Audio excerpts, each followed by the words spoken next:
Olá, sejam muito bem-vindos à segunda aula do nosso curso Metafísica do Eneagrama das Esferas. Eu sou o professor João Carlos, descobridor e pesquisador desta ferramenta que está mudando a vida de centenas de pessoas.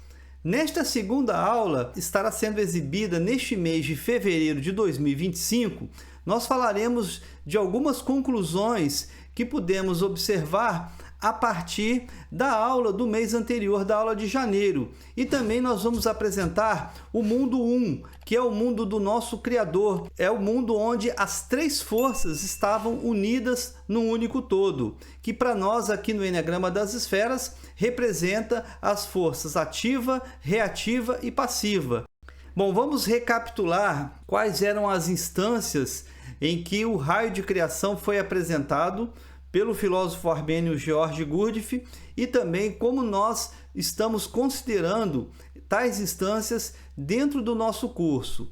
Então nós temos a primeira instância que foi batizada com o nome de Dó, também fazendo menção clara aí à música que depois se apropriou deste estudo também, uma vez que o esqueleto do raio de criação representa as leis a que todos nós estamos submetidos, e em particular o campo da música se valeu muito perfeitamente deste estudo, uma vez que a música também faz parte do nosso todo e ela pode ser utilizada como uma excelente analogia para que nós também consigamos entender melhor como que se processam, como que se dão tais leis absolutas aí a partir do raio de criação. Então, em outras palavras, a gente tem estudado a música também como uma forma de confirmação e de melhor compreensão de como estes mundos estão sendo criados, estes mundos apresentados aí pela primeira vez pelo filósofo armênio George Gurdjieff,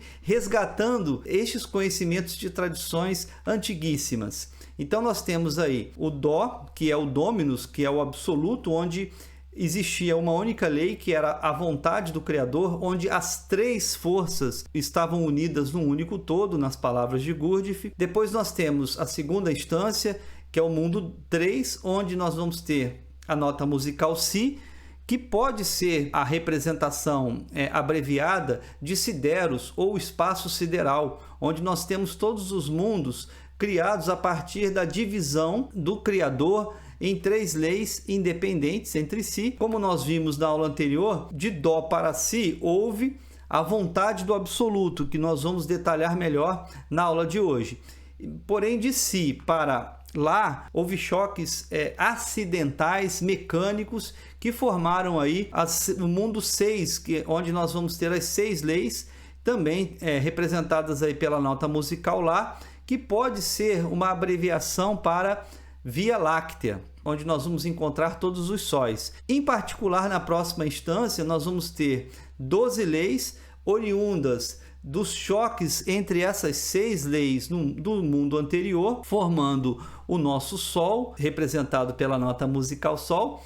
Na sequência, nós vamos ter a nota musical Fá, representando aí a ação de todos os planetas, mais especificamente em 24 leis formadas aí acima de nós também. E finalmente o mundo onde nós vivemos, representado pela nota musical Mi, que também pode ser a abreviação de Mixtus Orbis, ou mundo misturado, ou seja, o mundo onde todas as leis superiores se misturam, influenciando o ser humano, influenciando os animais e também a vegetação, ou, nas palavras de Gurdjieff, a vida orgânica sobre a Terra. E este mundo, ele também vai ser obtido não através de choques acidentais, porém através da adição de todas as leis superiores. Por isso que existe uma matemática muito exata, onde você, somando 3 mais 6 mais 12 mais 24, resultando 45, e mais 3 leis exclusivas da nossa própria Terra, que são leis relacionadas aí aos instintos de sobrevivência, resultando em 48 leis específicas a que todos nós estamos submetidos. Mas na verdade, quando nós fazemos um mapa astral de uma pessoa, nós mostramos exatamente quais são aquelas leis específicas que regem aquela pessoa, ou seja, quais são aquelas leis dentre essas 48, aquelas específicas que definem o tipo de essência, que definem as reais motivações de uma pessoa, o seu DNA e, por conseguinte, também os seus comportamentos mais previsíveis a partir de tais contextos. Então, no mundo 48 é onde se misturam todas essas leis e onde nós vivemos. Por isso que nós aqui vamos hoje falar um pouquinho sobre este mundo 48 também, detalhando como que se dá este processo aí, por que o mapa astral está relacionado com esse mundo 48 e como que cada pessoa pode estudar estas leis específicas, tanto em si mesmo como nas pessoas com as quais nós convivemos. E finalmente aí nós temos o mundo da Lua, que é representado por 96 leis, que pode ser a abreviação de Regina Coelium ou Rainha do Céu, uma alusão aí clara à nossa Lua, e também pela nota musical Ré de Regina. Então aqui nós vivemos no mundo 48, onde nós vamos ter as 48 leis que atuam sobre todos os seres humanos e, como a gente explicou, né, existem aquelas específicas que traduzem diretamente as nossas motivações essenciais. Então vamos falar agora de algumas conclusões importantes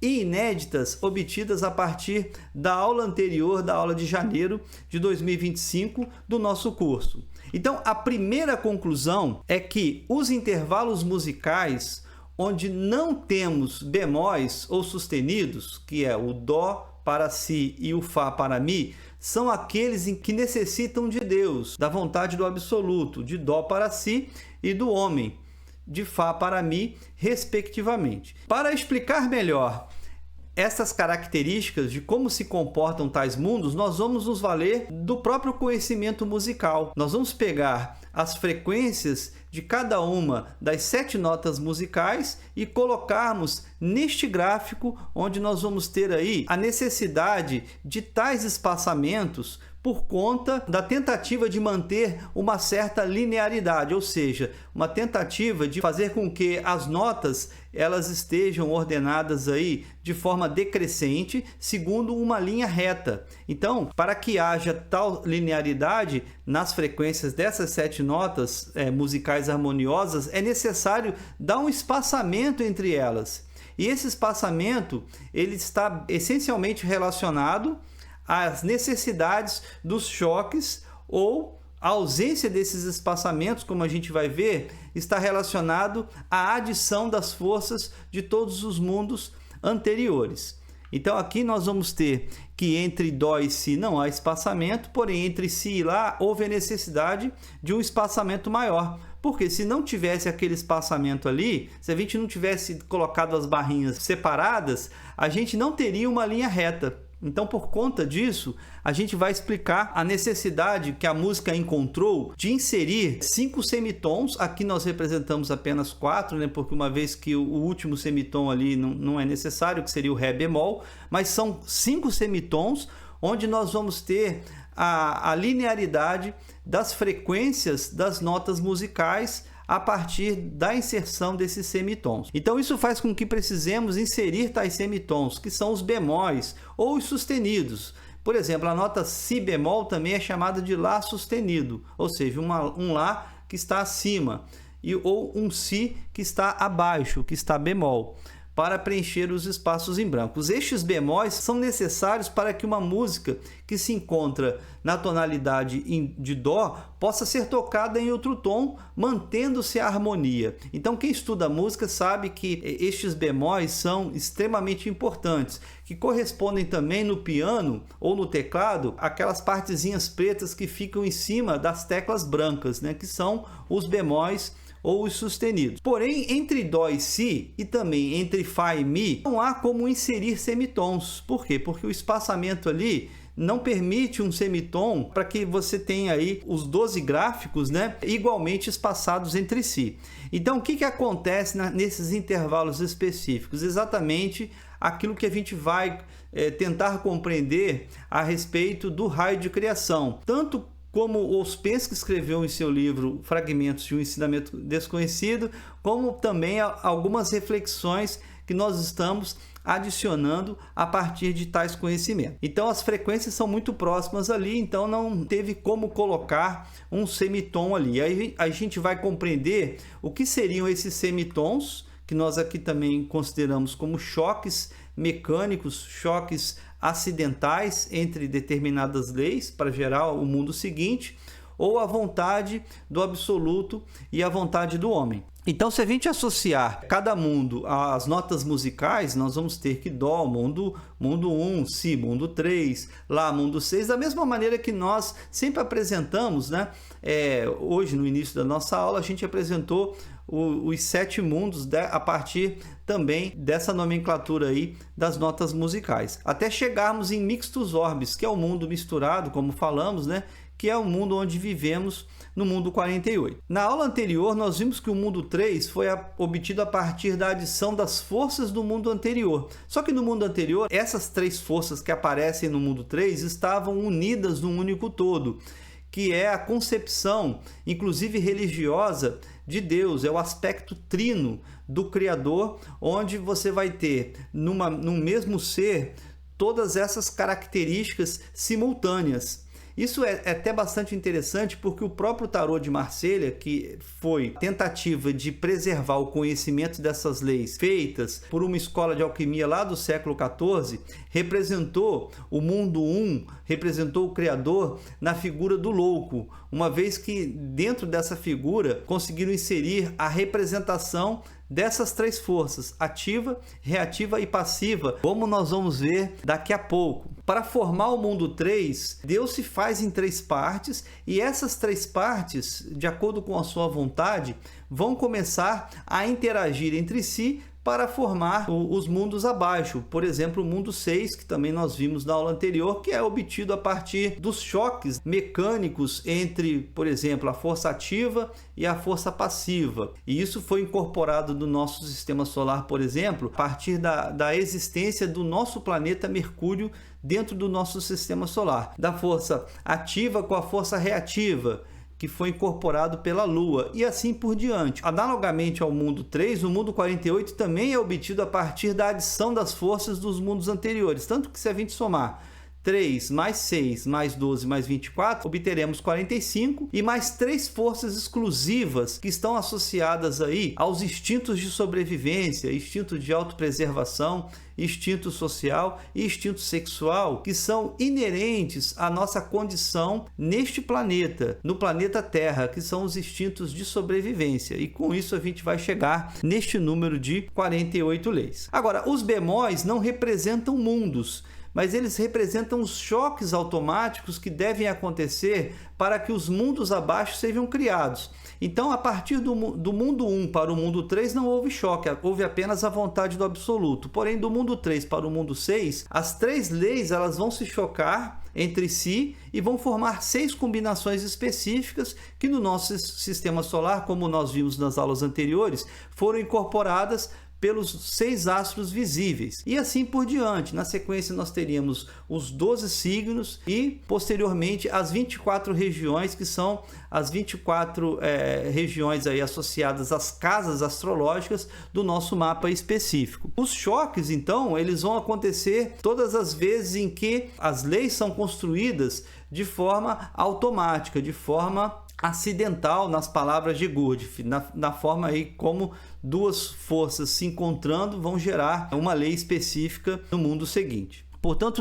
onde não há bemóis é porque as leis deverão ser obtidas a partir da vontade para somar as leis anteriores. Isso aconteceu tanto no mundo 3, a partir da vontade de Deus, ao ser dividido em 3 forças, como também no mundo 48, a partir da vontade do homem e incorporar todas essas forças dos mundos anteriores em si e tentar se reconectar ao mundo 1, onde está Deus ou as 3 forças unidas num único todo. Caso contrário, choques automáticos acontecerão e o homem será levado ao mundo 96, ou mundo Ré, Regina Coelium, Rainha do Céu ou Lua. Então, em muitos ensinamentos de tradições antiguíssimas, existe esse grande ponto de inflexão representado pelo homem, que deverá assumir ou a postura de conectar a Deus, ou simplesmente seguir as leis de sobrevivência, seguir aí o caminho natural, automático, onde choques necessariamente ocorrerão na próxima instância, né? Ou no próximo semitom do Mi bemol, conduzindo, portanto, a nota Ré. Bom, esta decisão do homem entre se reconectar com o Criador, se religar ao Pai, através do despertar da consciência, ou simplesmente continuar o processo de criação de modo automático, parece ter sido retratada por Michelangelo em seu afresco A Criação de Adão. Então, na Capela Sistina, o Michelangelo ele pintou muitas ilustrações, dentre elas esta que se tornou a mais célebre, a mais famosa, porque ela ilustra exatamente o papel do homem dentro do raio de criação. Possivelmente Michelangelo foi um grande iniciado em todas essas tradições, então ele sabia como representar de forma simbólica algo tão complexo que a gente aqui tenta explicar em 1000 palavras sem obter um êxito definitivo. Mas nessa ilustração Michelangelo foi muito feliz, uma vez que ele colocou essas duas instâncias. Ele colocou o mundo 1,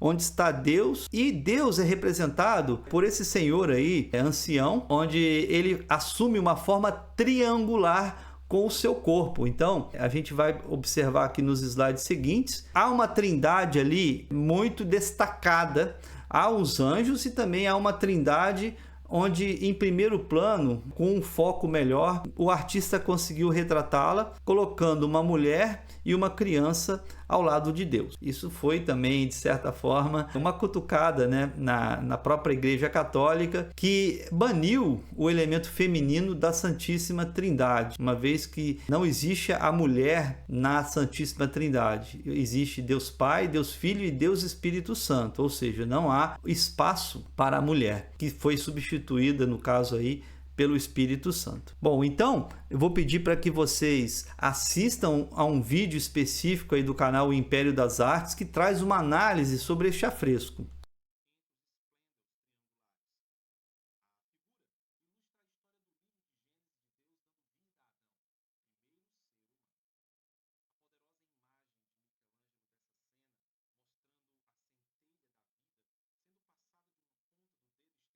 Para Michelangelo, portanto, Deus tenta se conectar ao homem para que este possa despertar e se salvar dos choques posteriores, que o levarão ao mundo 96, que na estrutura do raio de criação representa a instância Ré, Regina Coelium, Lua. Por isso o homem está semi-acordado ou no estado ordinário de vigília. O Michelangelo propositadamente representou o homem meio sonâmbulo, meio assim, aquele estado que a gente começa a acordar para a vida, né, de manhã, como uma metáfora aí, a condição da nossa consciência atual. Para Gurdjieff, nós estamos num estado de sono desperto, que é uma espécie de acordados do nosso sonho, mas ao mesmo tempo inseridos ainda num estado de consciência bastante aquém daquele que a gente poderia chegar através de esforços específicos, que é chamado também por inúmeras tradições como iluminação, o Jung chamou isso de individuação e assim por diante. Então é exatamente a partir dessa representação, né, que é o ápice aí da obra, do afresco, onde Deus está com o dedo bastante esticado e o homem está de forma mais relaxada, indicando que ali repousa uma decisão entre esticar o dedo e se conectar com Deus, se conectar com o mundo um, onde exatamente as três forças estão unidas num único todo, se religar, que é exatamente a finalidade última de qualquer religião, ou simplesmente seguir o seu caminho, né? Seguir com que as forças operem nele de forma automática e o processo de criação siga sem uma interferência direta a partir da vontade do homem. Então o dedo de Deus está esticado e o do homem relaxado, indicando seu livre-arbítrio. A gente colocou entre aspas, essa é a palavra livre-arbítrio, né, para ressaltar que o livre-arbítrio é algo que, para que a gente possa exercê-lo, é necessário uma conquista através de muitos esforços, através da compreensão de quais são essas leis que estão atuando especificamente sobre nós. Então, o livre-arbítrio é exatamente assim. Depois que nós entendermos quem somos nós, a partir das influências planetárias, através da autoobservação, aí sim nós poderemos exercer este livre-arbítrio que eu vou explicar a partir de agora. A gente poderá simplesmente decidir ficar nos 3 instintos de sobrevivência, né, e cair no automatismo da criação ou no mundo 96, ou acessar os 3 centros superiores de inteligência, tornando-se uno com a trindade do mundo 1, tornando-se uno com Deus. Mas sem o despertar do homem, este não se torna um com Deus e a criação evolui naturalmente para Ré, Regina Coeli, rainha do céu, que é a lua no mundo 26. Por isso o homem precisa de Deus para existir e Deus precisa também do homem para interromper o automatismo do processo da criação.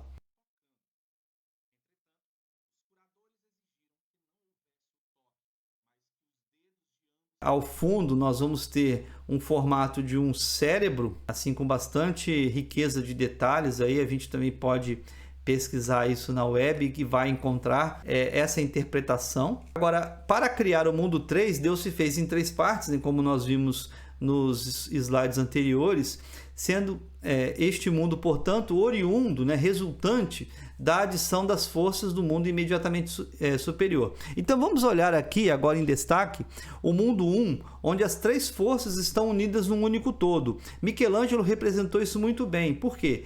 Porque ele representou Deus masculino, Sofia, que seria o aspecto feminino de Deus, e não exatamente o Espírito Santo, né, como podia se prever, mas ele representou uma mulher, e com isso, como nós falamos anteriormente, ele deu uma cutucada no catolicismo, no sentido de restituir a mulher na Santíssima Trindade. Então, olha só, ele colocou uma mulher junto a Deus Pai, e o Deus Filho também, ele claramente, né, resultado aí da união dessas 3 forças. Mas o que a gente observa que esses 3 estão conectados entre si. O homem se conecta à mulher, o homem se conecta à criança, a criança se conecta à mulher e a criança também se conecta a Deus, se conecta ao Pai. Então ali a gente tem a representação clara deste triângulo que representam as 3 forças unidas num único todo. E é uma confirmação da representação de Deus e da Trindade, também, como nós falamos hoje, na figura da carta do louco do tarô, que reunia também esses 3 elementos simbólicos, utilizando-se de outros símbolos. Mas olha só, outra coisa interessante, aqui também a gente pode unir as cabeças, né, e ver que elas realmente formam um triângulo.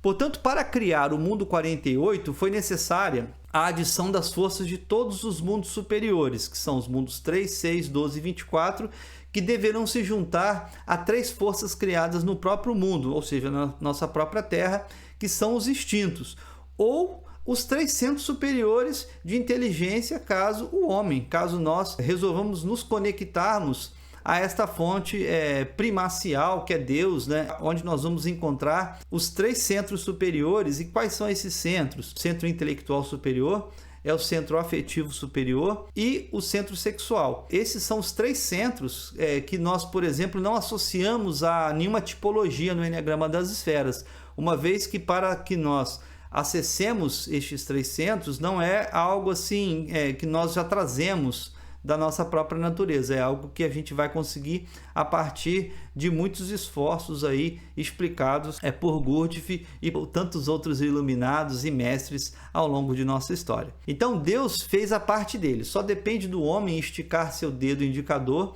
no esforço de se conectar aos seus 3 centros superiores ou de viver apenas os 3 instintos de sobrevivência, que são os instintos de autopreservação, sexual e social.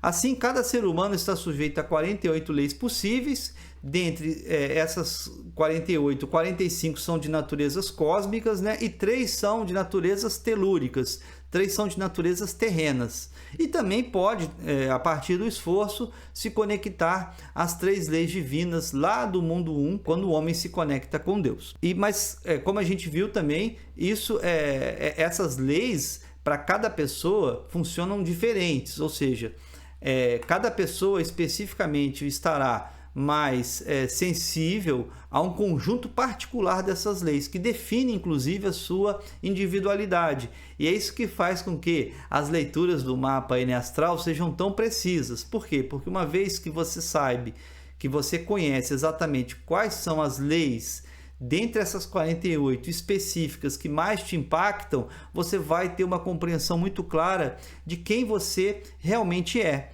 E a partir dessa compreensão, você vai poder exercer o seu livre-arbítrio de ou se conectar definitivamente a Deus, se iluminando, ou simplesmente aceitar o fluxo natural da criação. O esforço de Deus foi o de se separar em 3 forças. Já o esforço do homem é o de se tornar consciente de todas essas 45 forças superiores, ou seja, é o despertar. É exatamente aquele momento em que o Adão, lá do Michelangelo, está semi-acordado, assim, está meio tonto, né? Parece que ele está acabando de acordar e não tomou café ainda, né? Então é exatamente nesse momento que Michelangelo quis flagrar, enquanto que Deus está totalmente consciente e num esforço máximo para estabelecer essa conexão. Todas as vezes em que Gurdjieff era perguntado sobre Deus, ele dizia que Deus ia muito bem porque ele estava lá no mundo das alturas e totalmente realizado e sem qualquer tipo de problema. Agora, quem não ia bem para Gurdjieff era o homem, que estava nesse estado desesperado de tentar essa conexão ou totalmente inconsciente a essa necessidade específica aí de voltar ao Pai. Então, Deus sempre ia bem, ou seja, ele em outros contextos também dizia que cada uma das pessoas apresenta já seus centros superiores de inteligência, porém, cada pessoa precisa descobrir o seu caminho particular para se conectar a estes centros, ou seja, nós estamos desconectados, né? Nós estamos desligados, é por isso que nós precisamos nos religar, e isso vem aí, isso é a origem da palavra religião. Então essa aula aqui, ela é bastante metafísica, filosófica, e ela abre assim uma compreensão ou no mínimo um campo de perguntas muito profundas e de naturezas assim diversas e extremamente importantes para cada um de nós que estamos trilhando este caminho do autoconhecimento, principalmente no tocante ao que vamos fazer com isso. Às vezes eu recebo algumas críticas de alguns alunos, ex-alunos, exatamente neste sentido. Vem cá, mas e daí? O que eu vou fazer com tudo isso? É o despertar para quem somos e, na sequência, para que possamos exercer o nosso livre-arbítrio, que não se restringe apenas a nossa conexão particular com Deus, é a forma como nós vamos nos conectar também e também a forma como nós vamos viver de acordo com a nossa essência, livrando-nos de muitos problemas, muitos efeitos de traumas, muitos condicionamentos automáticos oriundos, né, resultantes da nossa própria experiência de infância, que nós vamos trabalhando harmoniosamente em nós. Então esta é uma interpretação para o despertar do homem que começa no momento em que ele se dá conta de quem ele é, de sua real condição e de onde ele poderá chegar. Bom, agora a segunda conclusão das aulas anteriores é a de que o mapa N astral, em particular, é o estudo do mundo 48 para uma pessoa específica, mostrando quais são as leis que ela integra em si e, portanto, deverá se tornar consciente, ou seja, como despertar para si através do mapa N astral 4.0. É exatamente quando a gente recebe a informação de quais são essas leis específicas. Aqui a gente tem o mapa N astral do Antoine de Saint-Exupéry, que é o autor do Pequeno Príncipe. Então aqui nós vamos ter uma série de informações que nós conseguimos traduzir para a prática e compreender como era a individualidade específica deste autor, desta pessoa, a partir da análise de todos esses elementos aqui mostrados neste gráfico, que são a representação, né, de todos os mundos acima, que são aí a representação das 48 leis a que todos estamos submetidos. Então essa segunda conclusão é muito importante. Por quê? Porque eu me lembro que quando nós terminamos a aula do Mundo 24 no nosso grupo, algumas pessoas questionaram como seria o Mundo 48, como que seria formado o Mundo 48. a partir de choques também, e não é exatamente dessa forma, e sim a partir da reunião de todas as leis anteriores. Então nós vamos ter aqui neste mapa NE Astral 4.0 a representação do tipo principal, que é relacionado aí aos mundos 3 e 6. No caso, o Saint-Exupéry foi um jovial, portanto ele tinha o planeta Júpiter como astro mais forte. Na sequência, ele foi marcial, solar 9 e lunial. Mas aí, com esses percentuais específicos, isso já define bastante a individualidade desta pessoa. E depois a gente vai ter também os centros de inteligência intelectual, biológico e afetivo nesta ordem. E a partir deste mapa NE Astral 4.0, conseguimos deduzir quais são os percentuais de masculinidade, feminilidade, emocionalidade, racionalidade, sentimentalismo. Nós vamos ter monofocado, multifocado, disperso, positivo, negativo, introvertido, extrovertido e também os 4 temperamentos presentes na pessoa deste autor. Além do mapa dele que vai mostrar ali claramente como estão povoadas as 24 regiões possíveis, mostrando também as áreas mais importantes de atuação. Então é um gráfico muito completo. Se você ainda não tem o seu mapa NE Astral 4.0 e por acaso está assistindo esta aula, procure o professor João Carlos, entre no site enegramadasesferas.com.br e saiba como obter o seu. Bom, agora a gente vai falar um pouquinho sobre o mundo 1. O mundo 1 ele é representado por um único círculo. Agora, se todos os astros têm aparências circulares, por que apenas o Sol foi o único astro cujo símbolo tem apenas um círculo? Essa é uma pergunta que não quer calar e que pode ser respondida facilmente quando a gente percebeu que isso foi a tentativa dos antigos de criarem uma identidade absoluta igual ao Sol. Isso porque o Sol é o representante dentro do nosso sistema solar, é a nossa fonte de toda a nossa energia. Toda a energia que existe no nosso planeta é oriunda a partir do Sol, a partir dessa explosão que acontece em cada segundo, em todos os segundos, em todos os instantes de tempo, essa explosão atômica relacionada com essa fonte inesgotável de luz e de energia e de calor que todos nós recebemos todos os dias. Então a gente pode também pensar que no Sol vai acontecer uma nova escala musical. O nosso Dó absoluto aqui se torna o Lá relativo. Isso porque a nota Si absoluta corresponderá ao nosso Sol relativo, onde temos as 3 forças já separadas. Então vamos colocar isso num gráfico, que é uma parte de um gráfico que nós vamos apresentar a posteriori, onde a gente tem um resumo de toda a metafísica do Eneagrama das Esferas que foi colocada de uma maneira resumida num grande quadro, exatamente para a gente ter como parâmetro o que falar ao longo deste ano, que seria imprescindível. E ao longo deste ano também nós estamos inserindo elementos a partir de muita inspiração, como a gente acabou de inserir o afresco do Michelangelo, a criação de Adão, para ilustrar aquelas 2 instâncias ali específicas, mundo 3 e mundo 48. A gente vai ter no mundo 1 o Dó, que é o absoluto, que é o círculo, e para nós aqui, na nossa condição, ela é representada pela nota Lá, que é a Via Láctea, que também é considerada a origem da vida.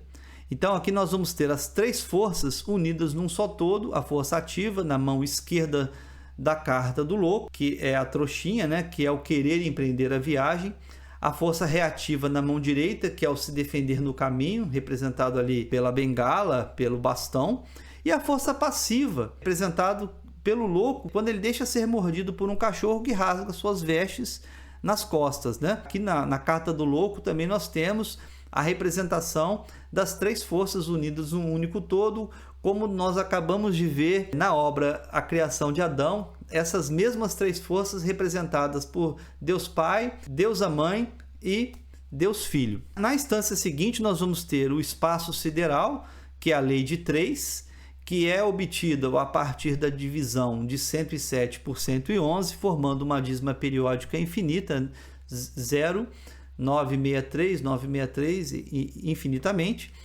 E para o nosso mundo aqui corresponde ao nosso Sol, o nosso astro-rei, onde essas três forças elas estão separadas e causaram alguns choques importantes aí que resultaram desprendimentos, que são os astros do nosso sistema solar. E essas forças, ativa, reativa e passiva, foram representadas pelas cartas do mundo, do julgamento e do Sol, respectivamente. Então a escala começando agora em Lá faz com que a nota Sol inclua a carta Sol do tarô de Marselha, que explica a força passiva do Sol, juntamente com outras duas cartas solares que trazem as forças reativa e ativa, como nós acabamos de explicar. Bom, o mundo 1, ele também matematicamente pode ser representado tanto de uma forma finita, o próprio número 1, como a dízima periódica infinita 0 infinitos 9. Esta é a equação matemática do mundo 1. Nessa equação matemática, nós temos um paradoxo que normalmente a gente apresenta para os nossos alunos de matemática nas escolas. Exatamente porque que 1 é exatamente 0, infinitos 9. Essa é a representação deste paradoxo de que Deus ao mesmo tempo é finito e infinito. O 1, o todo, representa tudo que existe e ao mesmo tempo a infinitude das coisas existentes. Então a gente pode resolver este paradoxo a partir da divisão da unidade pelo número 3, onde a gente vai ter o 0 e infinitos 3, e se a gente pegar essas três partes, a gente vai multiplicar esses zeros infinitos 3 por 3, que vai resultar em zeros infinitos 9, mais essas três partes da divisão em 3 vai restituir a nossa unidade original. A gente pode até fazer uma analogia com uma pizza, né? Dividida em 3 partes. Se a gente juntar as 3 partes, a gente vai ter o todo. Só que cada uma dessas partes é 1/3 ou 0 infinitos 3. Mas 3 vezes 0 infinitos 3 vai dar 0 infinitos 9. Ou seja, o 1, Deus é ao mesmo tempo finito e é o tudo que existe, mas ao mesmo tempo ele pode ser a reunião de todas as coisas infinitas que ele criou, ou os zeros infinitos 9. O símbolo do Sol pode ser compreendido assim. Tanto de forma geocêntrica, a gente pode imaginar que aquele pontinho ali do Sol, do nosso mapa astral, ele é a Terra e o Sol está girando ao redor da Terra, como também pode ser compreendido de forma heliocêntrica, que é o Sol que está ao centro e a Terra que está girando ao redor deste Sol. A astrologia contemporânea atribui ao símbolo do Sol a identidade verdadeira de todas as pessoas que existem. Agora é um ponto de ruptura entre o Eneagrama das Esferas e a astrologia contemporânea. Então preste muita atenção nessa explicação que vai ser passada agora. Por quê? Porque se você pesquisar os manuais de astrologia, todos os autores contemporâneos de astrologia afirmam que o que é o Sol no nosso mapa astral? O Sol é a nossa identidade verdadeira. Aí, por exemplo, não importa em que circunstâncias se encontra o nosso Sol, lá perdido na casa 8, bem enfraquecido na casa 6, não importa, aquele ali é a nossa identidade verdadeira. Isso para a astrologia contemporânea. Porém, para a astrologia tipológica do Eneagrama das Esferas, a identidade verdadeira da pessoa será o Sol apenas para pessoas que são solares. Ou seja, para pessoas que têm Mercúrio, Lua, Júpiter, Saturno, Marte ou Vênus como astro mais forte em seu mapa astral, o Sol não será a identidade verdadeira. Então esse é um ponto de cisão, um ponto de ruptura que merece toda a atenção. Por quê? Porque é exatamente aqui, neste ponto, que nós conseguimos diferenciar por que o signo solar de uma pessoa é muito forte e esse mesmo signo solar para uma outra pessoa não vai ser forte. Ou seja, o fato de você ter nascido sob um signo solar pode não te representar exatamente por conta da força do Sol. Se o Sol é o seu astro mais forte, ou pelo menos o segundo, você vai ter uma influência, dependendo do percentual ali. Caso contrário, não. Então, isso porque apenas as pessoas que têm o Sol, portanto, como astro mais forte em seus mapas, que são pessoas do tipo solar, dentre as quais o professor João Carlos se inclui, terão motivações e comportamentos ilustrados na mitologia grega por Apolo. Então, quando a mitologia grega construiu um deus chamado Apolo com características específicas, ela tentou traduzir, ela tentou compilar quais são as motivações e comportamentos mais comuns das pessoas que têm o Sol como astro mais forte, e não são todas as pessoas. Então o deus Apolo, ele representa todas as pessoas solares em suas motivações e comportamentos. E essas pessoas, elas podem se apresentar de formas tão diferentes que elas foram agrupadas em três tipos também, de acordo com a força ativa, reativa e passiva.